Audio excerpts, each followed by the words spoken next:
Song of Pelinal, Volume 3, On His Enemy. I am going to skip the editor's note. Pelinal Whitestrake was the enemy of all elf kind that lived in Cyrod in those days. Mainly, though, he took it upon himself to slay the sorcerer kings of the Aelids in prearranged open combats rather than at war. The fields of rebellion he left to the growing armies of the Paravania and his bull nephew. Pelinal called out Haromir of Copper and Tea into a duel at the Tor, and ate his neck veins while screaming praise to Raymond, a name that no one knew yet.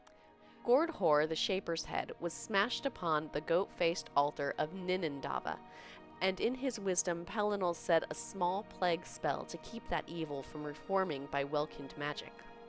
Later that season, Pelinal slew Handhul on the granite steps of Seyatar, the Fire King's spears knowing their first refute.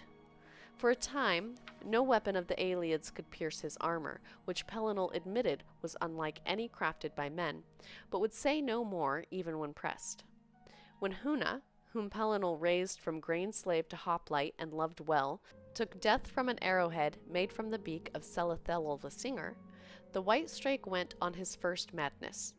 He wrought destruction from Narlamay all the way to Seladil, and erased those lands from the maps of elves and men, and all things in them, and Perif was forced to make sacrifice to the gods to keep them from leaving the earth in their disgust.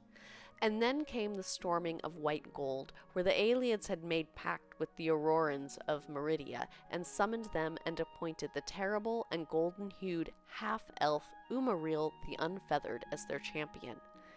And, for the first time since his coming, it was Pelinal who was called out to battle by another, for Umaril had the blood of the Ada and would never know death.